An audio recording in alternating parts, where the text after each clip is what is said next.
Halo friend, kembali lagi bersama pengikut drama Kumaha Damang Cuy. Di video kali ini saya akan menceritakan serial drama Midnight Horror Sick Night. Memiliki 6 episode yang berbeda-beda cerita horor jam 6 maghrib atau di lembur mah senekala cuy. Pamali kalau orang zaman dulu mah keluyuran. Tanpa spoiler di awal, langsung aja ke alur ceritanya. Dan inilah Midnight Horror Sick Night.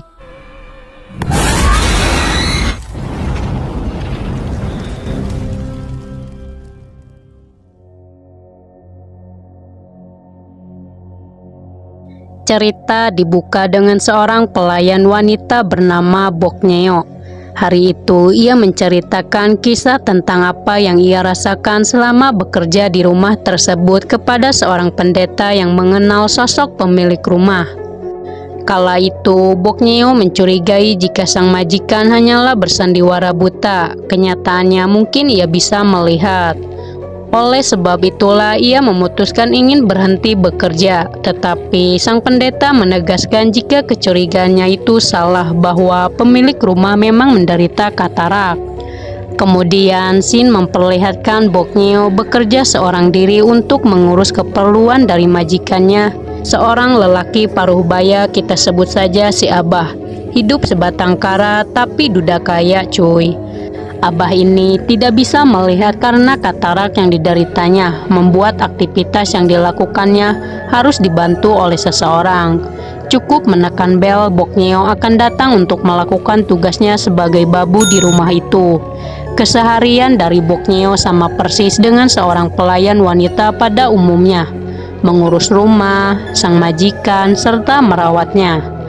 Setiap hari Bokneo selalu melakukan tugasnya dengan baik tanpa mengeluh sama sekali dengan ia sering membersihkan mata si Abah. Namun suatu ketika Bokneo merasa kalau si Abah ini hanyalah pura-pura buta. Bahwasannya sebenarnya ia bisa melihat dengan Bokneo bisa merasakan ketika ia menatap matanya. Kecurigaan itu terus memuncak dengan serangkaian kejadian yang kurang mengenakan ketika di malam harinya saat ia hendak tertidur. Bokneo merasa jika si Abah berkeliaran dan mengawasinya setiap malam. Akan tetapi anehnya ketika ia memastikan lorong tersebut situasi itu tidak ada siapapun selain dirinya dan si Abah di kamar masing-masing. Teror kembali datang dengan seseorang tiba-tiba memainkan lampu di tengah malam. Karena pusing memikirkan hal itu, Bokneo tidak mempedulikannya, ia pun kembali tertidur. Naasnya, ia mendapati sebuah lubang kecil mengarah kepadanya. Hal itu membuatnya tidak nyaman dengan lubang misterius muncul di kamarnya. Ia pun kembali meragukan si Abah. Malam berikutnya lubang itu kembali muncul. Berbeda dari sebelumnya, ia pun mengumpulkan nyalinya mencoba memasukkan pisau kecil ke dalamnya. Anehnya tidak ada siapapun. Hari berikutnya Bokneo melakukan tugasnya kembali, tapi sekarang situasinya tidak bekerja dengan baik. Keanehan terus-menerus muncul dengan lubang itu kembali datang, membuatnya terus berpikiran yang tidak-tidak jika si Abah mungkin orang yang mesum. Sayangnya ia tidak bisa menemukan siapa pelakunya, mengingat si Abah kan buta. Tapi ia juga meragukan semua itu. Tidak ada yang aneh dengan perilaku si Abah sama persis pada hari-hari biasanya. Setiap malam Bokneo terus diganggu dengan lubang itu sekarang semakin banyak. Membuatnya cukup stres siapa pelakunya. Dengan pemikiran tidak jernih, ia melihat sosok si Abah berbaring di kasur menatap ke arahnya dengan mata tersebut. Ternyata itu semua hanyalah halusinasinya saja. Pada akhirnya ia pun memberanikan diri untuk datang ke kamar si Abah. Apa yang sedang ia lakukan dengan membawa pisau kecil di tangannya. Perlahan tapi pasti Bokneo mulai mengintip si Abah, tetapi ia dikejutkan dengan si Abah merasakan kehadirannya. Meskipun dia buta. Dengan mata yang terluka, Bokneo sangat marah terhadap si Abah. Ia pun membalasnya menggunakan pisau kecil ini. Si Abah kesakitan setengah pae setelah ditusuk dari belakang. Ia terus menekan bel berulang kali untuk mencari pertolongan. Tidak diketahui nasibnya apakah dia masih hidup atau paeh. Tak berselang lama si pendeta datang untuk mengunjungi si Abah. Malam itu nampak berbeda dengan wajah dari Boknyew akibat ditusuk matanya membuatnya harus diselimuti oleh perban. Kedatangan si pendeta untuk mengabari Boknyew bahwa ia boleh pergi meninggalkan pekerjaannya jika merasa tidak nyaman lagi. Pada mulanya Boknyew ingin meninggalkan pekerjaan tersebut, tetapi karena ia sudah menghilangkan kecurigaannya itu, ia pun mengurungkan niatnya untuk resign. Si pendeta terkejut mendengar itu semua. Boknyew kembali bersikap aneh dengan ia mengintip kamar si Abah, mengatakan ia sangat membenci mata tersebut. Siapakah mereka itu? Interaksi itu membuat kebingungan sang pendeta, ada apa gerangan. Tiba-tiba lampu mati dan menyala. Merasa tidak ada yang aneh, si pendeta memutuskan pergi untuk mengecek kondisi listrik. Di tengah ketakutan yang memuncak, Boknyew meminta sang pendeta untuk tidak pergi meninggalkannya. Ia pun berteriak histeris mencoba membuka pintu. Siapakah dia di balik kegelapan? Scene beralih dengan Haeok, seorang wanita pengrajut boneka dan yang lainnya. Pasalnya, ia mendapat sebuah pesan dari orang tidak dikenal ingin menggunakan jasanya merajut sebuah boneka beruang sekitar 100 boneka. Seseorang tidak dikenal akan memberikan harga sangat tinggi berapapun jumlahnya asalkan Haeok menyetujui syarat yang ia berlakukan. Dengan dia harus mengucapkan mantra terlarang berbahasa Indonesia sambil membuatkan boneka tersebut. Seseorang tersebut mengatakan jika boneka itu adalah boneka keinginan, atau di Indonesia adalah boneka santet. Pada mulanya Haeok tak menyetujui hal nyeleneh tersebut. Namun karena ia membutuhkan uang, alhasil ia pun mengambil pekerjaan itu meskipun ia beranggapan jika itu sangatlah mudah, tanpa tahu sebab apa yang akan terjadi ke depannya. Paket tersebut akhirnya datang ke rumahnya, tetapi Haeok diruaskan dengan kang kurir itu memakai topeng, tidak menunjukkan wajah aslinya.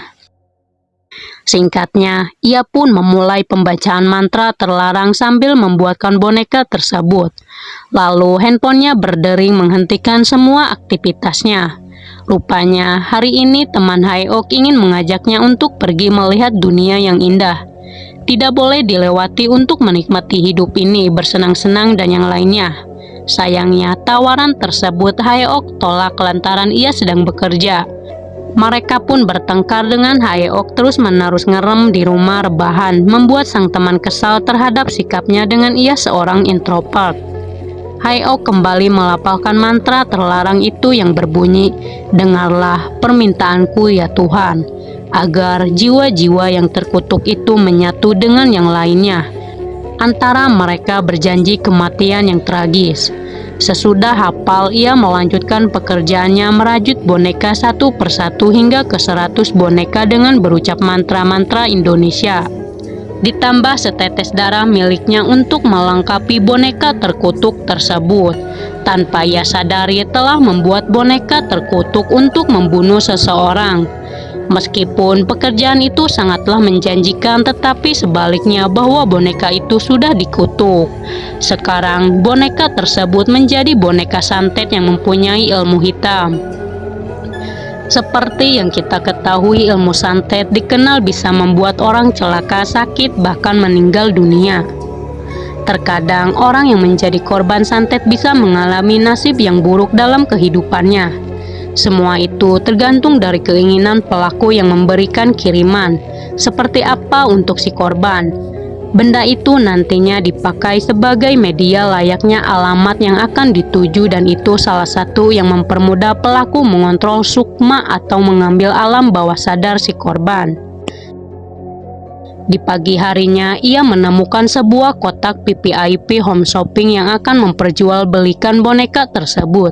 Karena rasa keingintahuannya tinggi, Haeok nekat membuka kotak tersebut yang berisikan sebuah undangan premium beserta hadiah cukup tinggi. Tak berselang lama, kang kurir menghubunginya apakah ia menemukan sebuah paket mungkin terjatuh di depannya. Haeok pun berbohong bahwa ia tidaklah menemukannya. Di tengah malam, ia pun menyalakan televisinya yang sudah terhubung dengan home shopping tersebut. Pada awalnya tidak ada yang aneh dengan mereka akan menjual belikan barang-barang mereka. Tapi anehnya harga boneka itu sangatlah mahal dari sebuah boneka biasanya, membuat geleng-geleng Haeok yang menontonnya. Tiba-tiba ia dikejutkan dengan boneka itu terhubung dengan seorang lelaki. Tanpa disentuh, lelaki itu mulai terluka akibat kena ilmu santet. Panik melihat kejadian mengerikan itu, Haeok mencoba menghubungi polisi. Naasnya, kedua MC tersebut mengetahui jika seseorang telah melanggar aturan mereka, sehingga keberadaan Haeok mulai dalam bahaya dengan ia mengusik penjualan mereka karena telah membuat onar. Di titik inilah ia pun baru tersadar bahwa home shopping itu tidaklah beres dengan menjual belikan boneka santet secara terang-terangan untuk melukai seseorang.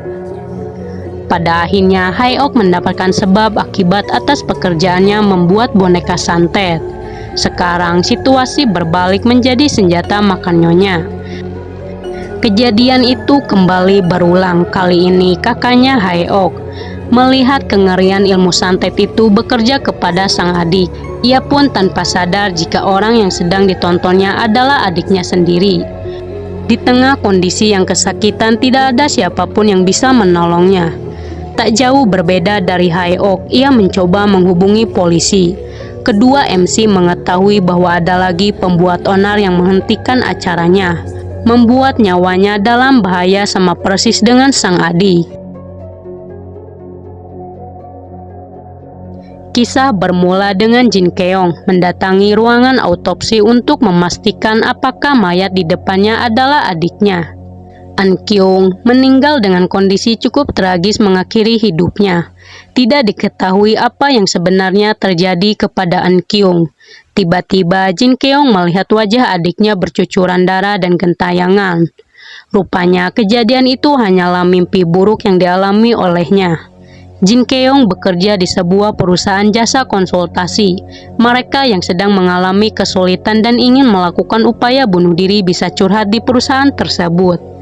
Akibat tuntutan gaya hidup yang tinggi dan bullying membuat sebagian orang melakukan bunuh diri untuk menghentikan derita yang mereka alami. Kabar kematian akibat bunuh diri terus meningkat setiap tahunnya, membuat pro kontra di tengah masyarakat. Berbeda pemikiran, Jin Keong meninggalkan komennya di situs berita bahwa orang-orang yang bunuh diri dipastikan akan masuk neraka atas imannya yang sangat lemah, dan orang yang di sekitarnya juga bersalah. Sama persis yang dialami oleh adiknya juga ternyata melakukan upaya bunuh diri. Malam itu ia mendapat telepon dari sang ibu memastikan kondisinya sekarang apakah baik-baik saja, lantaran sudah lama tidak pernah bertemu.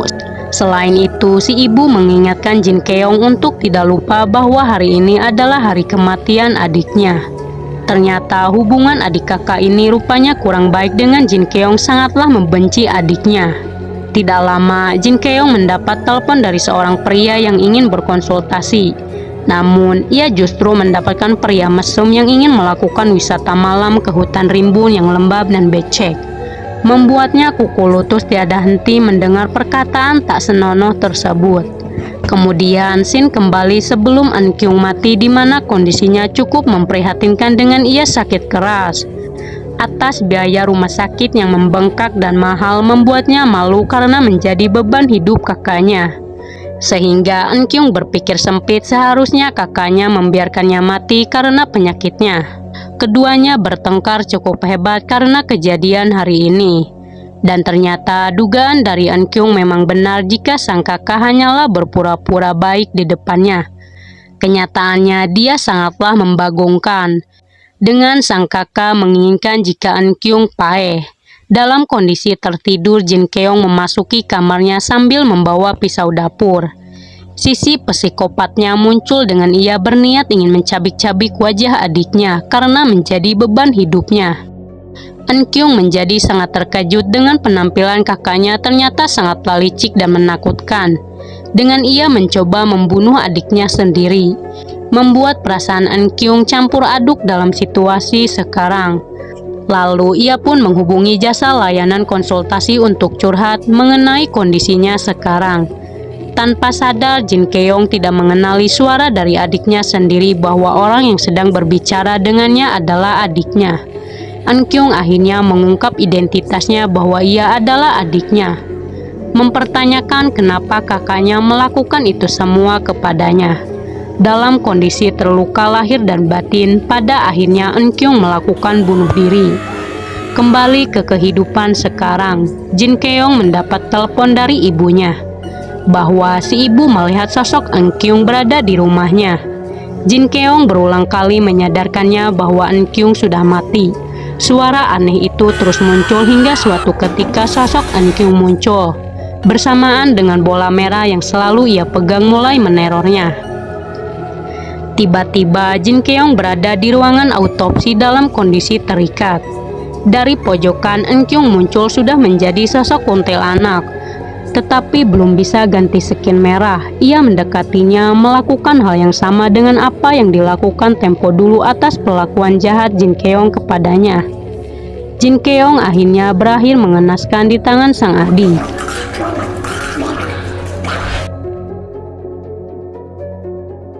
Dilanjutkan dengan So Heon, seorang pekerja paruh waktu di sebuah supermarket yang dikenal sangatlah rajin, berjiwa pekerja keras. Di balik itu semua, ia mempunyai cita-cita ingin menjadi seorang pramugari. Tapi impian itu mungkin cukup sulit dengan para pesaingnya sangatlah banyak, membuatnya cukup kesulitan. Meski demikian, ia tidaklah menyerah begitu saja dan bertekad untuk mencapai impiannya tersebut. Pada suatu malam, ia seperti sedang diawasi oleh seseorang di balik mobil. Kemudian ia melihat seorang pria dengan tingkah sangat mencurigakan berkeliling toko. Mulanya ia tak begitu mempedulikannya, tetapi setelah dilihat ada yang janggal padanya. So Heon tanpa henti menatapnya. Semakin ia dekat dengan orang asing itu, ia mulai ketakutan dengan sosok di depannya. Ternyata seorang monster yang haus akan asupan gizi. Beruntung, ia selamat dari situasi mengerikan tersebut. Lalu, polisi datang memastikan kondisi supermarket itu karena tadi So Heon sempat membunyikan bel bantuan kepada polisi. Sayangnya, tidak ada yang mempercayai ucapannya. Tak lama datanglah seorang lelaki setengah perempuan, secara ilmiah disebut bencong, yang tidak lain adalah pemilik toko tersebut. Dengan perilaku dan tingkah yang aneh, ia mengajak So Heon ke dalam ruangan rahasia di balik toko. So Heon dikejutkan dengan ruangan tersebut dipenuhi gambar-gambar aneh dan rupanya si bos ini mengagumi sebuah mata orang. Tetapi ia tidak pernah menunjukkan matanya kepada siapapun dan selalu menutupi dengan kacamata hitam besarnya. Si bos menunjukkan bahwa monster yang hampir saja menerkam So Heon terekam jelas di rekaman CCTV. Ia pun melakukan analisanya tentang sosok itu, mungkin seorang pembunuh bengis. Mengingat giginya seperti hewan serigala, bukan tanpa sebab alasan kenapa makhluk itu mungkin mendekati So Heon dengan aura dari So Heon yang bisa dibilang beruntung nggak beruntung sih. Dengan ia memiliki aura negatif, campuran wajahnya antara buruk dan baik, menyebabkan kesialan baginya. Terlepas dari semua, hari ini ia sangatlah ketakutan setengah pai atas situasi tersebut, membuat ia ingin cepat-cepat pulang dan rebahan. Namun, karena perjanjian sebelum kerja, ia tidak bisa pulang hari ini dengan ia sudah menekan kontrak untuk selalu membuka tokonya sampai larut malam. Karena si bos sudah membayar So Heon dengan harga tinggi. Selain itu, si bos meremehkan akan cita-cita So Heon sebagai seorang pramugari yang akan berakhir kecelakaan, membuatnya sangat tidak nyaman akan ramalan tersebut. Kemudian si bos menawarkan kerja sampingan kepada So Heon, bahwasannya ia harus menunjukkan wajahnya setiap saat ketika ia sedang menganalisis wajahnya. Seusai itu, ia memberikan kotak misterius kepada So Heon. Ia menyebutnya sebagai semangka lumer. Singkatnya, So Heon kembali melanjutkan pekerjaannya dengan ia selalu kedatangan pelanggan yang aneh-aneh dan nyentrik. Seperti sekarang, seorang pria sembrono tak mau membayar makanan yang ia lahap. Penglihatannya teralihkan ketika melihat sebuah kotak yang katanya berisikan semangka lumer. Hal itu membuat jiwa rakusnya kelaparan mencium aroma sedap sangat asing tetapi cukup penasaran. Tiba-tiba keduanya dikejutkan dengan sepotong kepala yang sudah dianalisis wajahnya oleh si bos yang ternyata seorang psikopat pengabdi mata. Pada akhirnya lelaki itu mati. Soheon panik melihat peristiwa mengerikan tersebut. Ia pun terjebak dalam situasi dalam bahaya dengan si pria setengah wanita sejak awal menginginkan mata dari Soheon. Lantaran memiliki aura yang berbeda dari manusia pada umumnya. Beruntung ia berhasil meloloskan diri dari cengkraman si bencong itu dengan dia menyetrumnya dengan alat kejut. Kini Soheon terjebak di sebuah kulkas besar dengan ia melarikan diri ke kulkas untuk berlindung. Soheon akhirnya melihat wajah psikopat pengabdi mata yang telah mempunyai mata 5.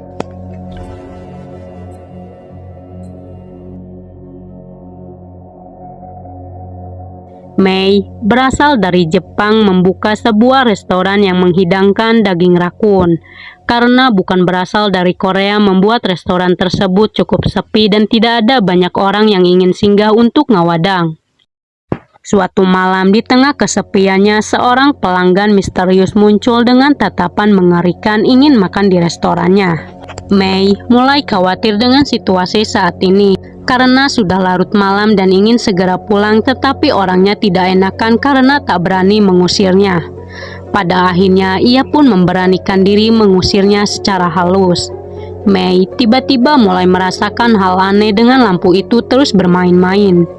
Di waktu yang sama seorang teman dari Korea datang mengunjunginya untuk sekedar bercerita. Kemudian sang ibu menghubunginya dari Jepang karena khawatir dengan keadaan Mei. Menjadi seorang pelancong seorang diri tinggal di negeri orang membuat sang ibu khawatir. Beredar rumor di tengah masyarakat seorang pembunuh berantai menargetkan seorang wanita yang tinggal sendirian. Hal itu bertujuan memudahkan pelaku kejahatan dengan leluasa melakukan aksi pembunuhan tersebut. Berulang kali memintanya untuk pulang ke Jepang.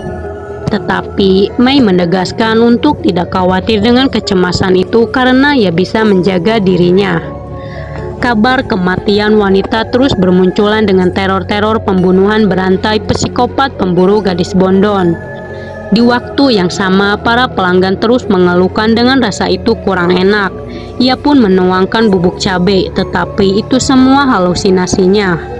Mei kembali mendapatkan kritikan pedas dengan rasa dari makanannya kurang ngenah cuy. Ia pun kembali mendapatkan teror dengan lampu terus mengajaknya bermain-main. Suasana semakin menegangkan dengan kemunculan sosok wanita berjubah hitam menampakkan diri di kegelapan. Sambil mengucapkan, "Jangan lihat, jangan datang, jika dia menemukannya dia tak segan akan membunuhnya." Mei bersama temannya terus membicarakan tentang komentar jahat dari pelanggannya yang merupakan tetangga dari apartemennya sendiri. Padahal kenyataannya ia memasak penuh dengan perasaan dan rasa cinta, menghidangkan setiap makanan yang ia sajikan kepada setiap pelanggan.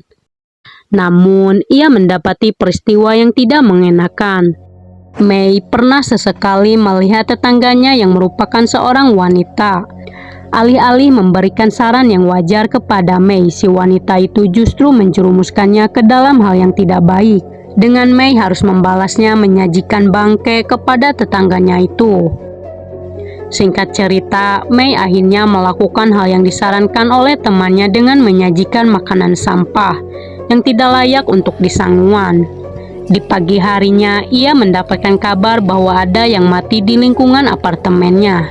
Sempat berpikiran bahwa itu semua mungkin adalah wanita yang sama, sehingga ia pun mencoba memastikan kondisinya apakah masih hidup atau tidak. Dengan mendatanginya, tiba-tiba muncul sesosok bencong merewaskannya.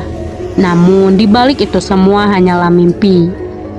Pintunya tiba-tiba terdengar ada yang mengetuk. Muncullah seorang polisi datang untuk memberikan kabar buruk bahwa wanita yang berada di sampingnya telah mati seminggu yang lalu. Sontak, ia pun kaget dan ruas dengan kabar tersebut. Lalu siapakah yang selama ini memesan makanannya? Mei kembali berhalusinasi tinggi seperti melihat sosok bencong itu terus muncul di otaknya. Di tengah hujan sedang turun menambah suasana semakin mencekam. Lampu apartemennya mendadak mati total bersamaan dengan suara pintu. Dan tiba-tiba sosok bencong muncul di hadapannya yang tidak lain pelaku dari serangkaian para gadis bondon mati mengenaskan. Adalah ulahnya yang merupakan psikopat. Kini menyasar kepada Mei yang sejak awal sudah mengintainya.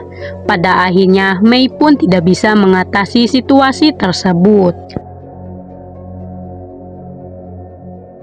Su-in adalah seorang wanita tangguh nan kuat dan berani melakukan hal apapun demi pekerjaannya yang merupakan Satpol PP wanita. Dengan pengalaman yang tidak bisa diragukan lagi, Su-in dahulunya mantan pasukan khusus wanita. Setiap malam, ia selalu berpatroli malam melihat kondisi di sekelilingnya apakah ada yang aneh ataupun janggal. Pada suatu ketika, Su-in mendapatkan sinyal dari salah satu ruangan di sebuah lorong-lorong yang sangat panjang. Tetapi di balik tembok manusia bertopeng mengintainya. Tanpa curiga apapun, Su-in melanjutkan patroli malamnya, mengecek setiap toko di sana. Terlihat dari kegelapan ada siluet seorang pria. Tak cuma itu saja, ia mendapati sejumlah pria muncul di hadapannya, seolah-olah akan melakukan kejahatan kepadanya. Panik dengan situasi hari ini, ia pun mencoba melarikan diri dari ketiga pria asing. Mencoba mencari bantuan kantor pusat, tapi tidak ada jawaban sama sekali. Walaupun demikian, Su-in akhirnya memutuskan untuk melawan balik mereka dengan tangan kosong. Tetapi sudah mengantongi seni bela diri untuk baku hantam dengan mereka. Dan ternyata ketiga pria itu adalah rekan kerjanya sendiri yang rupanya sedang menguji kelayakan dari Su-in. Benar-benar wanita tangguh yang tidak diragukan lagi, meskipun ia seorang wanita kawai. Singkatnya, mereka menyambut Su-in dengan gembira menambah jajaran rekannya. Tapi obrolan itu tidak sengaja membahas Satpol PP sebelumnya yang hilang secara misterius di ruangan belakang. Sampai detik ini belum juga ditemukan apakah ia masih hidup atau paeh. Terlepas dari apapun itu, atasannya memberi sebuah kamera kecil untuk ia pergunakan, guna mengetahui apa yang sedang dialami oleh Su-in. Dengan kamera itu mereka akan saling terhubung satu sama lain. Karena penasaran dengan hilang staf keamanan secara misterius membuatnya mencari tahu apa yang sebenarnya terjadi di ruangan tersebut. Su-in menemukan sebuah file yang berisikan sebuah rekaman memperlihatkan kondisi lorong tersebut. Mendadak sinyal berbunyi di ruangan belakang tempat Satpol PP dinyatakan hilang di ruangan tersebut. Su-in mencoba memastikannya, namun ia dihalangi oleh pekerja di sana, melarangnya untuk tidak datang di jam seperti ini karena urutannya berbeda. Tidak diketahui apa yang dimaksud olehnya. Su-in terus memaksa akan masuk ke dalam ruangan belakang. Apa yang tidak diinginkan pun terjadi. Su-in terkunci di area tersebut. Tidak ada yang aneh dengan ruangan itu. Ia pun mencari pintu untuk bisa keluar dari tempat tersebut. Su-in mencoba menghubungi atasannya apakah ia kembali mengerjainya. Berbeda tanggapan dengan atasannya bahwa ia tidaklah melakukan hal itu. Tiba-tiba mereka saling terputus, tidak ada sinyal sama sekali di area tersebut. Ia pun sedikit kesal atas kejadian hari ini tidak sesuai urutan yang dia inginkan, yang seharusnya korban selanjutnya adalah pria, bukanlah Su-in. Seiring berjalannya kaki Su-in melangkah, ia pun akhirnya bisa keluar dari tempat tersebut. Namun di balik itu semua, ia dihadapkan dengan lorong-lorong itu saling terhubung. Tidak bisa menemukan jalan pintu keluar.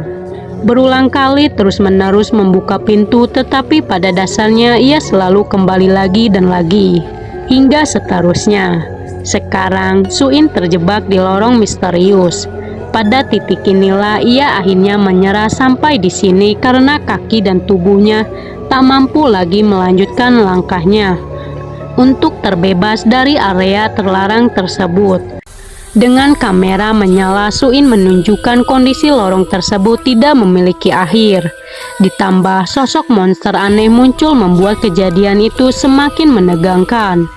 Dalam ketidakberdayaannya, ia memilih untuk menyerah, tidak bisa menepati janjinya untuk pulang ke rumah ibunya. Terima kasih buat kalian yang sudah menontonnya sampai habis. Sampai jumpa di video selanjutnya.